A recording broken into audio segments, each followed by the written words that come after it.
सभी को नमस्कार।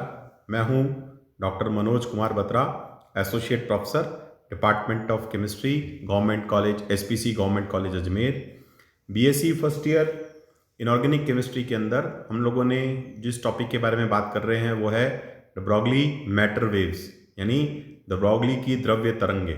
इसके संबंध में अब तक हम लोगों ने जो है द ब्रॉगली का जो द्रव्य तरंग सिद्धांत है उसके बारे में बात की, और उसके बाद में हमने वो जो इक्वेशन को डिराइव किया lambda is equal to H upon P या lambda is equal to H upon M into we. फिर उसके बाद में हम लोगों ने उसके संबंध में कुछ आंकिक प्रश्न के बारे में बात की थी। उसके बाद हम लोगों ने कल पिछले वाले जो लेक्चर था उसमें पहले हमने बात की कि जो द ब्रॉगली का द्रव्य तरंग और इलेक्ट्रोमैग्नेटिक रेडिएशंस के बीच में क्या अंतर होता है, what is the difference between matter waves and electromagnetic radiations. फिर उसके बाद में हमने बात की कि किस प्रकार से जो द ब्रॉगली का जो द्रव्य तरंग सिद्धांत है उसका अनुप्रयोग यानी एप्लीकेशन जो है वो क्या है, और उसके अंदर हम लोगों ने बोर की जो पॉस्टुलेट है M V R is equal to N H upon two pi इसको हमने वेरीफाई किया था। इसके बाद में हम लोगों ने कल बात की थी कि किस प्रकार से जो है वो इलेक्ट्रॉन को जब हम त्वरित करते हैं तो उसके त्वरित करने से उसके साथ में जो जुड़ी हुई वेव होती है उसके तरंग दैर्ध्य का मान हम किस प्रकार से प्रायोगिक रूप से ज्ञात करेंगे, और उसके लिए भी हमने कल कुछ आंकिक प्रश्न किए थे। आज हम उसी बात को आगे बढ़ाते हैं, जो है डेविसन और जर्मर का प्रयोग। ये क्या है? ये वेरिफिकेशन है कि किस प्रकार से जो द ब्रॉगली का जो द्रव्य तरंग सिद्धांत है उसको हम प्रायोगिक रूप से उसकी पुष्टि कर सकते हैं। How we can experimentally verify the Broglie wave equation या द ब्रॉगली वेव कॉन्सेप्ट। उस पूरे का जो है प्रायोगिक सत्यापन जो है वो डेविसन और जर्मर ने किया था। तो यहाँ पर डेविसन और जर्मर का जो प्रयोग है उसके बारे में हम देखते हैं, उसकी बनावट देखते हैं जो उन्होंने जो उसके लिए उपकरण काम में लिया, और उस आधार पर हम जो है इस पूरे को समझेंगे, और उसके साथ में ये जो हमारा कॉन्सेप्ट है ब्रॉगली का ये समाप्त हो जाएगा। तो डेविसन तथा जर्मर ने अपने प्रयोग द्वारा द ब्रॉगली समीकरण का सफलतापूर्वक सत्यापन करके बताया। मतलब उन्होंने क्या किया, उन्होंने एक एक्सपेरिमेंट किया जिससे उन्होंने ये प्रूव किया कि जो द ब्रॉगली का जो द्रव्य तरंग सिद्धांत है या द ब्रॉगली इक्वेशन जो है वो सही है। तो बात आपको ध्यान होगा हमने कहां से शुरू की थी। हमने कहा था कि आइंस्टाइन ने सबसे पहले खोज की थी ड्यूअल नेचर ऑफ लाइट की, यानी प्रकाश की द्वैत प्रकृति होती है। तो इसी प्रकार जो द्रव्य है, इसी प्रकार जो मैटर है उसके अंदर भी उसका ड्यूअल नेचर होता है। एक उसका पार्टिकल फॉर्म होता है और एक उसका वेव फॉर्म होता है, एक उसका कणीय स्वरूप होता है और एक उसका तरंगीय स्वरूप होता है। तो यहां पर हम जो है इलेक्ट्रॉन के तरंगीय स्वरूप को हम प्रूव कर रहे हैं with the help of Davison and Germer experiment. With the help of Davison and Germer experiment, we are proving that electron, apart from having a particle nature, it also has a wave nature. तो इसको सबसे पहले deviation और Germer ने prove किया था। तो उन्होंने क्या कहा, उनके द्वारा प्रयोग किए गए उपकरण का सरल रेखाचित्र जो है वो जो डायग्राम नंबर 1.2 है उसमें दिखाया गया है। इसके बारे में पहले हम इसको देखते हैं। देखिए यहाँ पर क्या है, एक HT बैटरी है, हाई टेंशन जिसको बैटरी कहेंगे, और एक जो है गर्म तार जहां लिखा है वो एक क्या है, एक फिलामेंट है जिसमें से इलेक्ट्रॉन्स जो है वो एमिट होते हैं, और उसके आगे स्लिट्स लगी हुई हैं। वो स्लिट जो है ये काम करती है कि इलेक्ट्रॉन जो है उसको उसकी बीम को जो है वो कंट्रोल करने का काम करती है, यानी कि वो सीधे इलेक्ट्रॉन एक सीधी रेखा में आगे चलते जाएं, एक स्ट्रेट लाइन में आगे निकलें, और फिर उसको जो है उन इलेक्ट्रॉन्स को हम त्वरित करने का कार्य जो है वो इसके माध्यम से, स्लिट के माध्यम से करते हैं, यानी कि the electrons are accelerated by applying an voltage. देखिए आप देख सकते हैं 54 वोल्ट यहां लिखा है, तो लगभग 40 से 70 के बीच का जो पोटेंशियल है वो अप्लाई करके उन इलेक्ट्रॉन्स को जो है वो एक्सीलरेट किया जाता है। तो वो जो एक्सीलरेटेड इलेक्ट्रॉन है जिसको त्वरित इलेक्ट्रॉन पुंज यानी एक्सीलरेटेड इलेक्ट्रॉन बीम जो है वो क्या होती है, वो निकल के क्रिस्टल की सरफेस पर आकर जो है वो इंसिडेंट होती है। तो निकल का जो क्रिस्टल है वो क्या करता है, वो एक डिफ्रैक्शन ग्रेटिंग की तरह काम करता है। तो एक पर्टिकुलर एंगल के ऊपर ये जो डिफ्रैक्टेड इलेक्ट्रॉन्स हैं ये जाते हैं, और फिर जो है इसको एक स्केल के ऊपर हम देख सकते हैं, और इसको जो डिटेक्टर होता है जिसको घूमने वाला संग्राही कहते हैं, मूवेबल डिटेक्टर है, जो कि किस पर्टिकुलर एंगल के ऊपर जो डिफ्रैक्टेड इलेक्ट्रॉन बीम आई है उसको नापने का काम करता है। तो हम क्या कर सकते हैं, हम इलेक्ट्रॉन्स को डिटेक्ट करने का काम जो है इस डिटेक्टर से करते हैं, और जो स्केल है उसकी सहायता से जो थीटा की वैल्यू है, यानी कितने डिग्री पर जो है डिफ्रैक्शन हुआ, कितने डिग्री पर जो डिफ्रैक्टेड रेज आ रही हैं, उसको हम उससे मेजर कर सकते हैं। और फिर जो है आगे गैल्वेनोमीटर होता है जिससे डिफ्लेक्शन से। तो ये इस प्रकार का जो एक ये डेविसन और जर्मर का जो एक्सपेरिमेंट था उसके अंदर जो उन्होंने उपकरण काम में लिया, ये उसकी बनावट है। इसको अपन थोड़ा सा समझते हैं। एक गर्म तार से इलेक्ट्रॉन का उत्सर्जन होता है, जिन्हें एक स्लिट से प्रवाहित करके एक पतले पुंज, यानी एक मतलब थिन, जिसको अपन वो कहेंगे बीम कहेंगे इलेक्ट्रॉन्स की, के रूप में प्राप्त किया जाता है।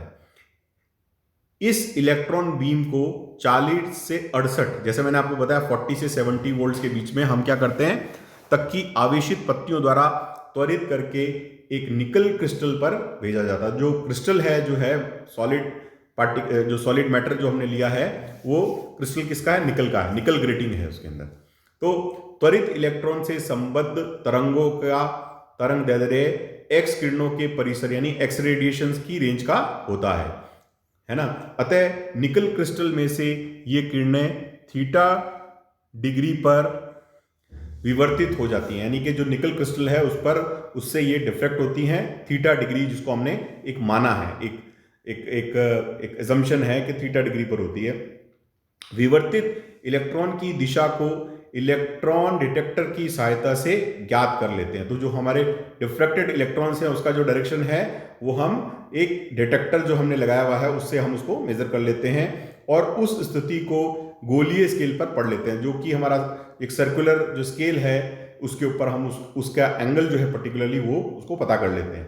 अलग अलग कोण पर इलेक्ट्रॉन तरंग की तीव्रता को भी इलेक्ट्रॉन डिटेक्टर की सहायता से ज्ञात कर लेते हैं। तो जो डिटेक्टर होता है उसकी जो इंटेंसिटी होती है, उसमें जो इंटेंसिटी हमें दिखती है, उस इंटेंसिटी को और हम उसको मेजर करते हैं with respect to the angle. जो डिफ्रैक्शन का जो एंगल है, इलेक्ट्रॉन के बीम के डिफ्रैक्शन का एंगल है वो, और उसकी इंटेंसिटी, इलेक्ट्रॉन वेव्स की जो इंटेंसिटी है उसको हम एक दूसरे के साथ में स्केल करते हैं, एक दूसरे के साथ में उसको हम मेजर करते हैं, जिससे हमें पता लगता है कि कितने डिग्री पर हमें मैक्सिमम इंटेंसिटी इलेक्ट्रॉन वेव्स की मिली है। इस प्रकार बने हुए विवर्तन डिजाइन को, तो ये जो पैटर्न बनेगा उसी प्रकार के होते हैं जैसे एक्सरे किरणों के विवर्तन के होते हैं।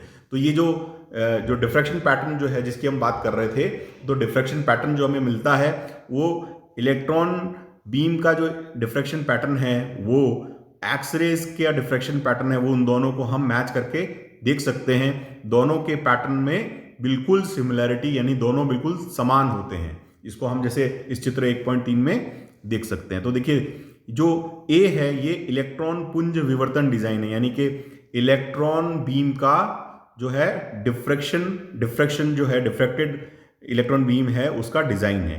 और राइट हैंड साइड में यानी सीधे हाथ की तरफ बी जो है वो है एक्सरे किरणों का विवर्तन डिजाइन, यानी एक्सरेज का जो है डिफ्रैक्शन डिजाइन है। तो दोनों जो है आप देख सकते हैं दोनों बिल्कुल सेम हैं। तो ये बताता है कि जो इलेक्ट्रॉन बीम है उसका जो बिहेवियर है, उसका जो व्यवहार है वो बिल्कुल एक्स रेज के जैसा है। यानी कि इलेक्ट्रॉन बीम में जो इलेक्ट्रॉन्स हैं उसमें से जो मैटर वेव्स निकल रही हैं वो मैटर वेव्स का बिहेवियर वैसा ही है जैसा कि एक्स रेज का होता है। तो इसी को अपन आगे देखते हैं। इलेक्ट्रॉन पुंज का एक्स किरणों की भांति विवर्तन होना इस बात का स्पष्ट प्रमाण है कि इलेक्ट्रॉन की प्रकृति भी एक्स किरणों की भांति तरंगीय है। तो मतलब जो सेम पैटर्न ऑफ डिफ्रैक्शन है वो इस बात को प्रूव करता है कि जो इलेक्ट्रॉन है उनका नेचर भी एक्सरेज के जैसे क्या है, एक वेव फॉर्म का है, तरंगीय रूप का है। उपयुक्त प्रयोग में देखा गया कि जब 54 यानी 54 वोल्ट से त्वरित यानी एक्सेलरेटेड इलेक्ट्रॉन पुंज 50 डिग्री कोण पर विवर्तित होता है, यानी 50 डिग्री एंगल के ऊपर जब उसका डिफ्रैक्शन होता है तो इलेक्ट्रॉन तरंग की तीव्रता अधिकतम होती है। यानी कि जब इलेक्ट्रॉन की बीम को 54 वोल्ट से हमने एक्सीलरेट किया और फिर वो निकल ग्रेटिंग से उसका 50 डिग्री के ऊपर जब डिफ्रैक्शन हुआ तो जो हमें जो वेव इलेक्ट्रॉन की मिलती है जिसको हमने डिटेक्टर पर रजिस्टर किया उसकी इंटेंसिटी जो है वो मैक्सिमम हमें मिलती है। तो उसके लिए जब हम लैम्डा निकालते हैं तो उसकी लैम्डा की वैल्यू जो आती है वो आती है 1.668 एंगस्ट्रॉम आती है, जो कि एक्सरे किरणों के तरंग दैर्ध्य से मेल खाती है। मतलब ये जो वैल्यू है ये एक्सरे के रेडिएशन के वेवलेंथ से मैच करती है। अतः हम इलेक्ट्रॉन विवर्तन पर ब्रैग समीकरण, ब्रैग्स इक्वेशन जो है वो लागू कर सकते हैं, जो कि एक्सरे किरणों के लिए व्युत्पन्न की गई है इस समीकरण के अनुसार। देखिए आप जानते हैं कि ब्रैग्स इक्वेशन जो है वो बहुत पॉपुलर है, जो कि डिफ्रैक्शन को बताती है, जो ये बात को प्रूव करती है कि जो एक्सरेज हैं वो उनका डिफ्रैक्शन होता है, और उसके लिए ये n lambda is equal to 2d sine theta जो इक्वेशन लागू होती है। तो वही इक्वेशन जो है वो एक्सेलरेटेड इलेक्ट्रॉन बीम जो है उसके ऊपर भी हम उसको लागू कर सकते हैं, और उसके हिसाब से जब लैम्डा की वैल्यू ज्ञात की गई तो लैम्डा का मान जो है वो 1.668 जो है अकॉर्डिंग टू दिस एक्सपेरिमेंट जो है वो हमें ज्ञात हुआ। जहां n क्या है, एक पूर्णांक है, 1 2 3 आदि है। लैम्डा अधिकतम तीव्रता पर तरंग दैर्ध्य, मतलब what is the wavelength at maximum intensity, वो हमने ज्ञात किया। और d जो है क्रिस्टल के विभिन्न तलों के मध्य की दूरी है, और थीटा जो है तरंगों के विवर्तन का कोण है।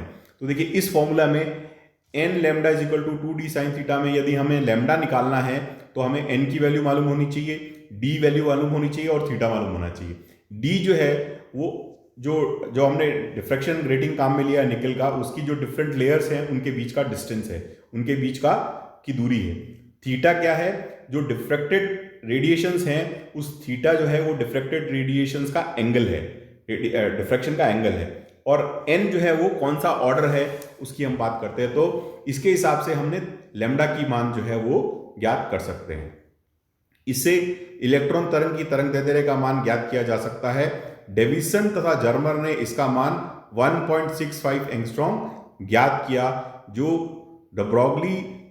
डब्रोगली समीकरण के अनुसार मान के अनुकूल है। अतः यह विधि डब्रोगली समीकरण का पूर्ण रूप से समर्थन करती है। तो जो हमने एक्चुअली जो मान ज्ञात किया वो मान कितना ज्ञात हुआ, वो जो प्रयोग से ज्ञात हुआ वो तो है 1.65 एंगस्ट्रॉम, और जो वास्तविक रूप में हमें ज्ञात हुआ है मान जो है लैम्डा का जो थ्योरेटिकली ज्ञात हुआ है लैम्डा का मान, जो डब्रोगली द्रव्य तरंग से सिद्धांत से ज्ञात होता है, वो उसके लिए फॉर्मूला हम यूज करते हैं lambda is equal to h upon under root 2me into v, जहां E जो है चार्ज ऑन इलेक्ट्रॉन है और कैपिटल V जो है वो पोटेंशियल डिफरेंस है या जो एक्सेलरेशन पोटेंशियल है। तो इस फॉर्मूले से जो लैम्डा का मान जो हमने डब्रोगली समीकरण में ज्ञात किया वो मान जो है, और डेविसन जर्मर का एक्सपेरिमेंट से जो हमने ज्ञात किया 1.65, ये दोनों वैल्यूज एकदम मैचिंग होती हैं। तो ये प्रूव करता है कि डेविसन और जर्मर ने जो एक्सपेरिमेंटली प्रूव किया कि इलेक्ट्रॉन जो है वो भी तरंगीय स्वरूप में व्यवहार करता है। तो ये जो है हमारा द्रव्य तरंग सिद्धांत, जिसको हम मैटर वेव्स कॉन्सेप्ट कहते हैं, वो यहाँ पर कंप्लीट होता है। तो देखिए इससे रिलेटेड जो भी क्वेश्चंस है उसके बारे में मैंने आपसे पहले भी कहा था कि आपको छोटे छोटे क्वेश्चंस इसमें अक्सर आते हैं, जैसे short answers questions and very short answer questions इसमें से आते हैं। जैसे what do you understand by dual nature of light, प्रकाश की द्वैत प्रकृति से आप क्या संबंध समझते हैं। फिर प्रश्न पूछा जाता है कि जो द ब्रॉगली की द्रव्य तरंग समीकरण है वो लिखिए, write down the Broglie matter waves equation, lambda is equal to h upon p या lambda is equal to h upon m into we. फिर उससे रिलेटेड कुछ न्यूमेरिकल क्वेश्चंस जो है वो पूछे जा सकते हैं, जिसको हमने यहाँ पर किया था। फिर पूछा जा सकता है कि द्रव्य तरंगों में और विद्युत चुंबकीय तरंगों में क्या अंतर है, what is the difference between matter waves and electromagnetic radiations. फिर बात कर सकते हैं कि किस प्रकार से हम जो बोर थ्योरी है उसको एक्सपेरिमेंटली वेरीफाई कर सकते हैं डब्रोगली मैटर वेव इक्वेशन से, यानी कि बोर की जो अभिग्रहित थी mvr is equal to nh upon 2 उसको, उसका पुष्टिकरण जो है वो किस प्रकार से जो है द्रव्य तरंग सिद्धांत से कर सकते हैं। तो ये हमने इसके बारे में बात की। और फिर हमने बात की कि किस तरह से अगर हम इलेक्ट्रॉन को एक्सेलरेट करते हैं तो उस एक्सेलरेटेड इलेक्ट्रॉन का जो बिहेवियर है वो एक तरह से वेव के जैसा होता है, और उसके आधार पर हमने डेविसन और जर्मर ने जो है इलेक्ट्रॉन के वेव्स जो है उसकी वेवलेंथ को कैलकुलेट किया, और उन्होंने गणना करके बताया कि ये वेवलेंथ जो है उतनी ही है जो कि एक्सरेज की होती है। तो इससे रिलेटेड दोनों तरह की चीजें, आंकिक प्रश्न यानी न्यूमेरिकल क्वेश्चंस और डेविसन जर्मर प्रयोग और इसकी उसके जो उपकरण है उसकी बनावट, इस पर प्रश्न आ सकता है। तो इस तरह से टोटल ये जो 4 लेक्चर्स हैं, इसके बाद में अब हम नेक्स्ट जो है बात करेंगे हाइजेनबर्ग अनसर्टेनिटी प्रिंसिपल की, या हाइजेनबर्ग का अनिश्चितता का सिद्धांत। आप सभी से यही अनुरोध है कि आप इससे रिलेटेड जो भी आपकी क्वेरीज हैं वो आप मेरे को भेज सकते हैं। आप जो है उसको लिखें, जिससे कि जो है आपको जो भी समस्या हो उसका निराकरण किया जा सके। आप सभी को बहुत बहुत धन्यवाद।